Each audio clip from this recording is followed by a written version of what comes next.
నమస్తే. నేను మీ పావని గౌడు. ఎంపీ ఎలక్షన్లు అయిపోయినాయి. గెలుపు ఓటములు అనేది సహజం. సున్నా వచ్చింది అని ట్రోల్ చేసేటోళ్లకు ఈ వీడియో అంకితం. తెలంగాణలో 10 ఏళ్లల్లా ఎప్పుడు కరువును చూడని నెల, ఎప్పుడు కరువు కాటకాలు చూడలేదు, కరెంటు కష్టాలు చూడలేదు, నీళ్లు లేకుండా చూడలేదు. కానీ కాంగ్రెస్ వచ్చిన తర్వాత నీళ్లు మాయమైనాయి. నీళ్ళెట్లా మాయమైనాయి అని అడగని బీజేపీ కేసిండ్రు, నీళ్లు మాయం చేసిన కాంగ్రెస్ కేసిరు. కానీ నీళ్ళిచ్చినా నీళ్ళెందుకు వస్తలేవని కొట్లాడిన కేసీఆర్ ను బీఆర్ఎస్ పార్టీని మర్చిపోయారు. రైతు బంధు సకాలంలో ఇచ్చి పంటకు పెట్టుబడి సాయం ఇచ్చిన కేసీఆర్ ను మర్చిపోయారు. రైతు బంధు బంద్ చేసిన కాంగ్రెస్ కేసిర్రు. రైతు బంధు ఎందుకు వస్తలేదు అని అడగని బీజేపీ కేసిండ్రు. తెలంగాణ స్వరాష్ట్రం కోసం టీఆర్ఎస్ పార్టీని ఏర్పాటు చేసిండ్రు.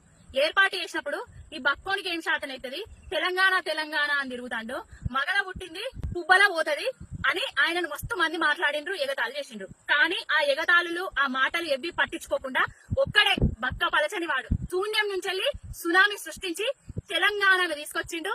ఆయన జచ్చుడో తెలంగాణ అచ్చుడో అనేసి ఢిల్లీ మెడలు వంచి మరి తెలంగాణ రాష్ట్రాన్ని తీసుకొచ్చిండు. తెలంగాణ రాష్ట్ర కళ సాకారం అయిన తర్వాత 10 ఏళ్ల పాటు ప్రజలు ఆయన నక్కున చేర్చుకొని వార్డు మెంబర్ కాంచెల్లి మొదలు పెడితే ఎంపీ ఎలక్షన్ అప్రతిహాతంగా గెలుపులను చూసినాం.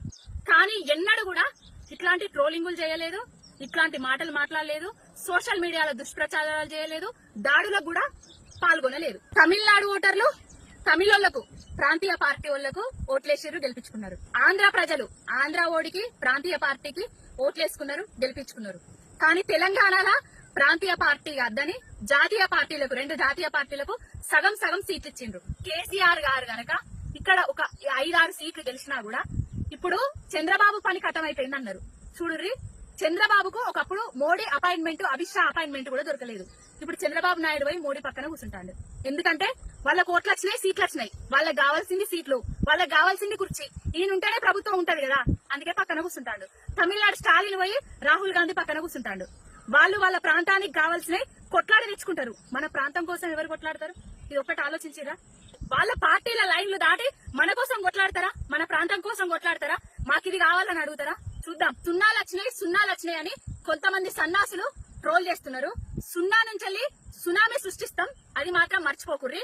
ఇంకొకటి, మీకు కూడా సున్నాలు వచ్చిన విషయాలను మీరు కూడా మర్చిపోవద్దు. దాదాపు 13 స్టేట్లల్లా ఇండియా కూటమికి సున్నాలు వచ్చినాయి. దాదాపు 10 స్టేట్లల్లా ఎన్డీఏ కూటమికి కూడా సున్నాలు వచ్చినాయి. ఇది మర్చిపోకుండ్రి. గెలుపోటములు అనేటివి శాశ్వతం కాదు. గెలుపు ఎప్పటికుంటది, ఓటమి కూడా ఎప్పటికుంటది. గెలుపును, ఓటమిని సమపాలలో స్వీకరించిండ్రి. కానీ గెలిచినాం కదా అని బిర్రవీగకుండా ట్రోల్ చేసుడు బంద్ చేయర్రి. తెలంగాణ కోసం మళ్ళా కొట్లాడేది, తెలంగాణకు ఇదస్తలేదు అదస్తలేదు అని అడిగేది మళ్ళా బీఆర్ఎస్ పార్టీ.